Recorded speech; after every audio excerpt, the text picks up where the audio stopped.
వేసుకోవాలి friends. Okay, వేయించుకోవాలి. ఒక 2 నిమిషాలు అలాగా మూత పెట్టేసి వేయించాలి ఫ్రెండ్స్. Okay friends. ఫ్రెండ్స్ నేను ఇప్పుడు కారం వేస్తున్నాను, కారము పసుపు. ఓకే ఫ్రెండ్స్, ఇవి వేసుకుని బాగా కలుపుకోవాలి. ఎర్రగొచ్చేంత వరకు కూడా బాగా తిప్పాలి.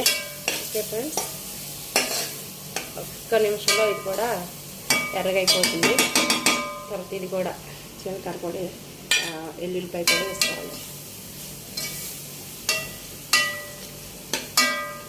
2 సెకండ్లు అలా క్లోజ్ చేయండి ఫ్రెండ్స్. చూడండి ఫ్రెండ్స్, ఇందులో వచ్చేసి నేను చింతపండు వేసాను ఫ్రెండ్స్. చింతపండు వేసాను, ఇందులో జీలకర్ర కూడా వేసాను. సో 2 నిమిషాల్లో మళ్ళీ ఫిష్ వేసుకోవాలన్నమాట. చేపలు జస్ట్ వెయిట్ చేయండి ఫ్రెండ్స్. ఫ్రెండ్స్ చూసారా, ఇది బాగా కడుగు పెట్టుకున్న సందువ, నల్ల సందువ.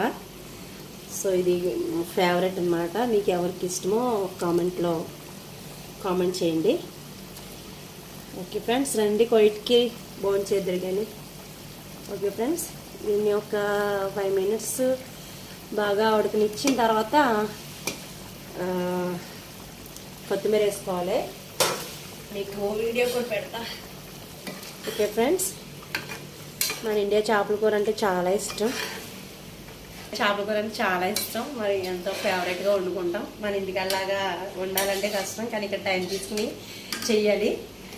మనమే ఇష్టంగా వండుకుని తినాలి.